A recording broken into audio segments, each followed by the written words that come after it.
You know about swords, you've heard about muskets. The atomic bomb is no secret, but what about the weapon that literally ripped people apart with hooks? Or the device that turned soldiers into walking torches? History class conveniently left out the truly terrifying stuff. I'm talking about weapons so brutal, so ingeniously cruel, that they make modern warfare look tame. Some were designed to maximize psychological terror. Others were created to bypass armor in the most gruesome ways possible. And a few, well, they were just plain insane. Today, I'm counting down 40 of the most dangerous weapons you never learned about in history. Trust me, by the end of this video, you'll understand why your textbook skipped over these nightmares. Let's dive in. 40. The caltrop. Starting off, we have something that looks innocent but caused absolute chaos on ancient battlefields. The caltrop was a four-pointed metal spike designed so that one point always faced upward. You'd scatter thousands of these on the ground before a cavalry charge. Horses would step on them, become lame, and throw their riders. Soldiers in sandals? Forget about it. The Romans used these extensively, and they were still being dropped from aircraft in World War II to puncture vehicle tires. Simple, cheap, and devastatingly effective. 39. The plumbata. Picture a lawn dart, but designed to kill. The plumbata was a weighted dart used by late Roman soldiers. Each legionary carried about 5 of these in their shield. Before engaging in close combat, they'd launch a volley of these weighted projectiles at the enemy. The lead weight gave them serious penetrating power, and unlike arrows, you didn't need years of training to use them effectively. They fell out of favor, but for a few centuries, they turned every Roman soldier into a makeshift artillery unit. 38. The fire lance. This is where things get spicy. The fire lance was the grandfather of all guns, invented in China around the 10th century. It was essentially a spear with a tube attached that shot flames and projectiles. Imagine facing a wall of soldiers, and suddenly they're breathing fire at you while shrapnel tears through your ranks. The psychological impact alone was devastating. This weapon directly led to the development of true firearms, changing warfare forever. The bag knock. Now we're getting into the exotic stuff. The bag knock, or tiger claw, was an Indian weapon that fit over your knuckles with 4 or 5 curved blades extending from it. Assassins loved this thing because you could hide it in your palm. There's a famous story of Shivaji Maharaj using one to kill Afzal Khan in 1659. One moment you're shaking hands, the next you're raking razor-sharp claws across someone's throat. Absolutely brutal in close quarters. 38. The Chuko Nu. The Chinese repeating crossbow was like having a medieval machine gun. While European crossbows required laborious reloading, the Chuko Nu had a magazine on top that held 10 bolts. You'd just work a lever back and forth, and bolts would fly out in rapid succession. Sure, they didn't have the range or power of traditional crossbows, but when you're facing a charging enemy, rate of fire matters. A skilled operator could empty the magazine in 15 seconds. 37. The Kapinga. Central African warriors created this nightmare. The kapinga was a throwing blade with 3 to 6 iron blades extending from it at different angles. When you threw it, this thing spun through the air like a lethal frisbee. No matter how it hit, at least one blade would strike the target. Warriors would carry several of these and unleash them before close combat. The blades were also typically poisoned, just to make absolutely sure. 36. The lantern shield. Italian Renaissance fighters took multitasking to a weird extreme. This shield had a lantern mounted on it to blind opponents in the dark, a hook to catch enemy blades, and sometimes even a small gauntlet with a blade attached.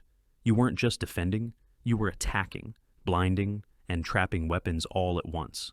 Only a few survive in museums today, probably because it was ridiculously complex to use effectively. The chakram. The Sikhs perfected this throwing weapon, a sharpened steel ring, anywhere from 5 to 12 inches in diameter. Warriors would wear several stacked on their turbans or arms. You'd spin it on your finger and release it, and this razor-sharp disc would fly up to 100 feet, capable of decapitating someone. The warrior princess Kutulun was legendary with these. They required incredible skill, but in the right hands they were devastatingly accurate. 34. The man-catcher. Medieval law enforcement used this delightful device to capture people without killing them. It was a pole with a spring-loaded collar of spikes at the end. You'd pin someone against a wall or the ground, and those spikes would dig into their neck. They couldn't escape without seriously injuring themselves. It was perfect for capturing armored knights or dealing with rioters. Imagine being a peasant rebel and seeing guards coming at you with these things. The Hwacha. Korea's answer to the Mongolian invasions was this insane rocket artillery system. The Hwacha was essentially a mobile launch platform for 100 to 200 rocket-propelled arrows. When fired all at once, it created a storm of flaming projectiles that could devastate infantry formations and cavalry. The launchers were mobile, making them perfect for defensive warfare. The psychological impact of seeing the sky turn black with burning arrows must have been terrifying. 32. The Morning Star. Everyone knows about maces, but the Morning Star took it to another level. This was a spiked ball on a chain attached to a handle. The chain meant you could strike around shields and armor, and the spikes would puncture or cause devastating blunt force trauma. Knights in full plate armor thought they were safe until one of these came swinging around their shield and caved in their helmet. The weapon was particularly popular during the Hussite Wars in the 15th century. The Khopesh. Ancient Egypt's signature weapon was this curved sword that looked like a question mark. The Khopesh could slash like a sword, but also hook around shields and disarm opponents. Pharaohs were often depicted with these, and for good reason. The curved blade concentrated force at the point of impact, making it excellent against both armored and unarmored opponents. Archaeological evidence shows these were in use for over 1,000 years. 30. The hand cannon. Before refined firearms, there was this handheld nightmare. Early hand cannons were basically small barrels that you'd stuff with gunpowder and projectiles, then light with a match. They were wildly inaccurate, often as dangerous to the user as the target, but the noise and smoke alone caused panic. These crude weapons, used as early as the 13th century, paved the way for all handheld firearms. Imagine the first time soldiers saw these on a battlefield, not knowing what gunpowder even was. The Maquahuitl. The Aztecs didn't have metal weapons, but they created something arguably worse. The Maquahuitl was a wooden club embedded with obsidian blades. Obsidian is volcanic glass that can be sharper than surgical steel. Spanish conquistadors reported seeing these weapons decapitate horses in a single swing. The blades would shatter on impact, but not before causing horrific lacerations. It was the perfect weapon for a civilization that practiced ritual combat. 20. The Landesknecht Zweihänder. German mercenaries wielded these massive two-handed swords that were over 6 feet long. But here's the kicker. The Doppelzollner, or double pay men, used these to charge into pike formations and literally cut the pikes in half. The sword had a secondary grip point protected by metal, allowing wielders to half sword for more control. These men were paid double because their job was essentially suicidal: run at a wall of spears and create an opening. 27. The Steel Whip. Chinese martial artists developed flexible weapons that could strike around defenses, and the steel whip was the most lethal. It looked like a segmented metal rod connected by rings, making it flexible but heavy. You could strike with it like a staff, or use the whip motion to crack it around shields and armor. The tip moved so fast it could shatter bones even through padding. Bruce Lee would have loved this thing. 26. The Boarding Axe. Pirates and naval warriors used this compact axe designed for fighting in cramped ship quarters. One side had an axe blade for chopping through rigging and limbs. The other side had a spike for puncturing. The short handle meant you could use it effectively below deck, where swords would hit the ceiling. Many also had a hook for pulling yourself up rigging or pulling enemies off balance. It was the ultimate naval multi-tool of death. 25. The Scorpion Ballista. Romans perfected this torsion-powered artillery weapon that was essentially a giant crossbow. The Scorpion could fire bolts with such force that they'd pin multiple soldiers together. There are accounts of single bolts passing through shields, armor, and bodies, then continuing to kill the man behind. These were used in sieges, open battles, and even mounted on ships. Imagine being in a shield wall and watching your buddy get impaled by a 6-foot bolt. 24. The Zhua. Chinese warriors created this iron hand weapon with sharp claws. You'd grab an opponent's weapon or limb, and the claws would dig in, giving you incredible gripping power, but it was also used offensively. Those claws could rake across faces, tear through armor straps, and gouge flesh. Some versions had serrated inner edges, making them even more devastating. It turned hand-to-hand combat into something primal and terrifying. 23. The Francisca. The Franks had a secret weapon that helped them dominate early medieval Europe, a throwing axe with a curved beard. What made the Francisca special was its unpredictable flight path. You'd throw it in a spinning motion, and it would dip and weave through the air, making it nearly impossible to dodge or block with a shield. They'd throw a volley of these before charging, breaking enemy formations through shock and casualties. The Vikings later adopted similar tactics. 22. The War Scythe. Peasant rebellions throughout history turned farming equipment into weapons, but the war scythe was actually redesigned for combat. The curved blade was straightened and mounted on top of a long pole, creating a lethal slashing and thrusting weapon. Polish and Ukrainian rebels used these extensively. The reach advantage meant peasants could engage knights and cavalry from a relatively safe distance. It was cheap to produce and devastatingly effective in massed formations. The Flamberge.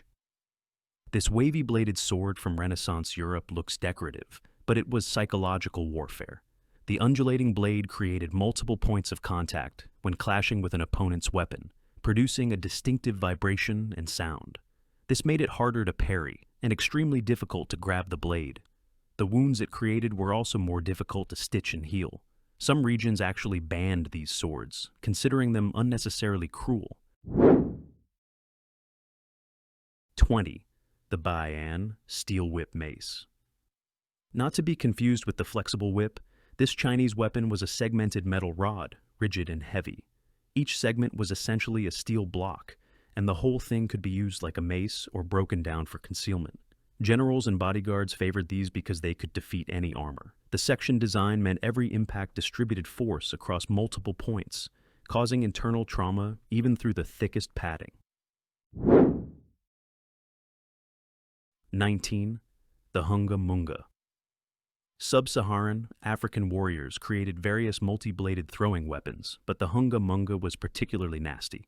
It had a curved blade with multiple projecting points at different angles. Like the Kapinga, it was designed to inflict damage no matter how it struck.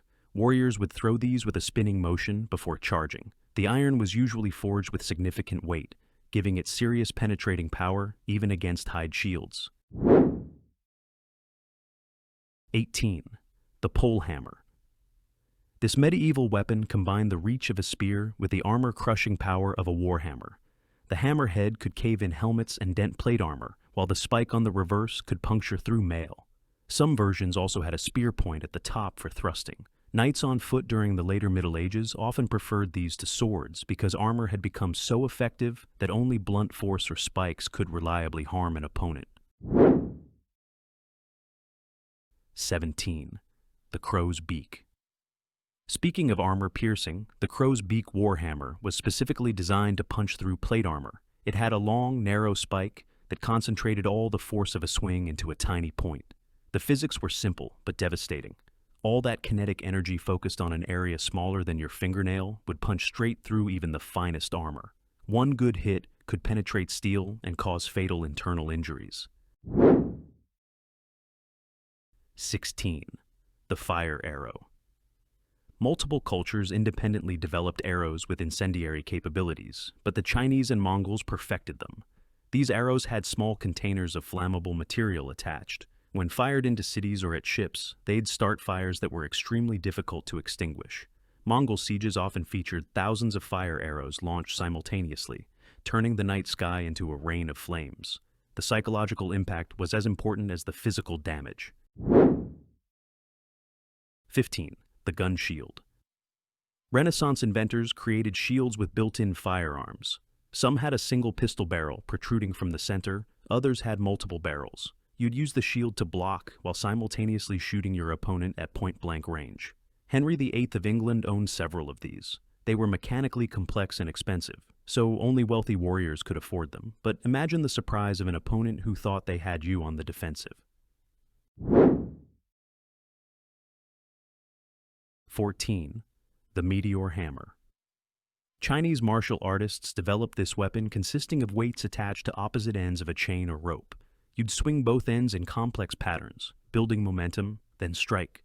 The weights could easily fracture skulls or break limbs, and the range was deceptive. Those weights could suddenly shoot out and hit from distances that seemed safe. Skilled practitioners could control both ends independently, making it nearly impossible to defend against. 13. The halberd. Swiss and German infantry made this polearm legendary. The halberd combined an axe blade, a spear point, and a hook into one weapon. You could chop with the axe, thrust with the spear, or use the hook to pull knights off horses. Pike formations using halberds could defeat cavalry charges and hold against armored infantry. The weapon was so effective it remained in use for over 400 years, only becoming obsolete with the rise of firearms. 12. The execution sword. These weren't battlefield weapons, but they deserve mention for their specialized cruelty. Executioners' swords had wide, heavy blades designed specifically for decapitation. They weren't sharpened to a point because thrusting wasn't needed, just a clean cut. Executioners practiced for years to master the single-stroke decapitation. The blades often had inscriptions warning against crime. These swords represented the state's ultimate power over life and death. 11. The Greek fire siphon. The Byzantine Empire's secret weapon terrified their enemies for centuries. Greek fire was an incendiary compound that could burn on water, making it perfect for naval warfare. The Byzantines mounted siphons on their ships that would spray this liquid fire at enemy vessels.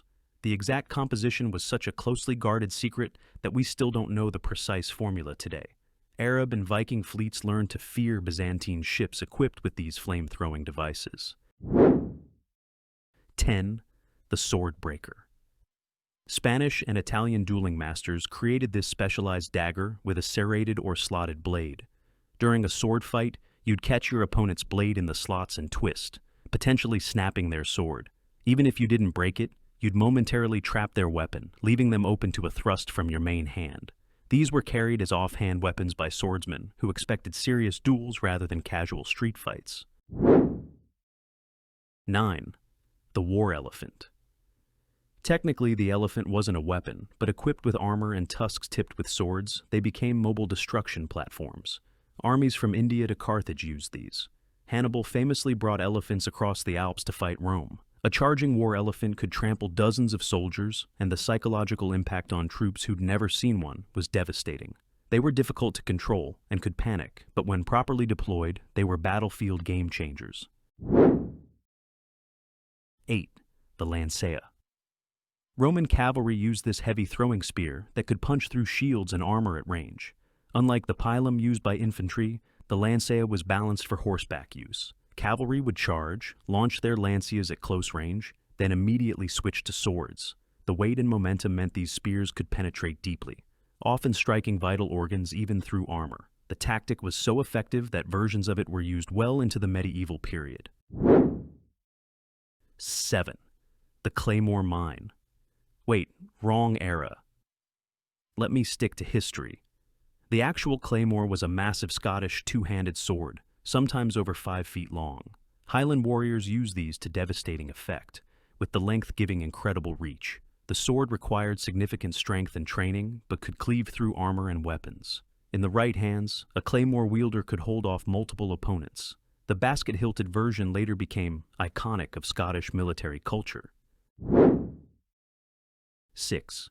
The kanabo. Japanese samurai and warriors used this massive club covered in metal studs or spikes. Made from wood or entirely from iron, the kanabo could weigh 15 pounds or more. It was designed to defeat armor through pure blunt force trauma. Warrior monks particularly favored these weapons. There are accounts of single swings shattering bones, denting armor, and throwing opponents through the air. It was the boss weapon of feudal Japan. 5. The trebuchet. Medieval siege warfare's ultimate weapon was this gravity-powered catapult. Unlike other siege engines, the trebuchet used a counterweight to launch projectiles over 300 pounds up to 300 yards. They'd hurl stones that could smash through castle walls, dead animals to spread disease, or even captured prisoners to demoralize defenders. During the siege of Acre, Both sides used trebuchets in artillery duels. These machines represented the peak of pre-gunpowder siege technology. 4. The nest of bees. The Chinese developed this multiple rocket launcher centuries before modern artillery. The device held dozens of rocket tubes in a hexagonal arrangement. When ignited, all the rockets would launch in quick succession, creating a devastating area attack. The arrows were often tipped with explosive heads or incendiary materials. This was combined arms warfare before the concept even existed. Artillery support for infantry and cavalry. The sound alone was reportedly enough to panic horses and untrained troops. 3. The scissors, gladiator weapon. Roman gladiators sometimes fought with the scissor, possibly the most bizarre weapon on this list. It was a hardened steel tube that fit over the gladiator's forearm, ending in a crescent-shaped blade. You'd punch and slash with it while your arm was completely protected. The blade could hook around opponents' weapons and limbs. There are only a few historical references and one archaeological find, making this weapon both mysterious and terrifying. 2. The Archimedes death ray. Legend says Archimedes designed a weapon that used mirrors to focus sunlight and set Roman ships on fire during the siege of Syracuse. Whether this actually worked is debated. Modern experiments have had mixed results, but the concept terrified Romans. Imagine being on a ship and suddenly it bursts into flames with no apparent cause. Whether fact or fiction, the idea of weaponized light was psychological warfare at its finest. 1. The breaking wheel. Saving the worst for last. This wasn't a battlefield weapon, but an execution and torture device so brutal that being sentenced to it was considered worse than death. The victim would be tied to a large wheel, and the executioner would use an iron hammer to break every major bone in their body. Then they'd be left on the wheel to die slowly from shock and exposure. Some regions would show mercy by strangling the victim after breaking their bones. This device represented the darkest aspects of medieval justice and remained in use until the 1800s in some places. So, there you have it. 40 weapons that probably didn't make it into your history textbook, and for good reason. The thing that strikes me most isn't just the creativity, but the fact that many of these weapons were designed not just to kill, but to terrorize, to break morale, to make the enemy think twice about even showing up to the battlefield. If you enjoyed this deep dive into history's forgotten arsenal, make sure to hit that like button and subscribe for more content you definitely didn't learn in school. Drop a comment below and let me know which weapon surprised you the most, or if there's a dangerous historical weapon I missed. Stay curious, and I'll see you in the next video.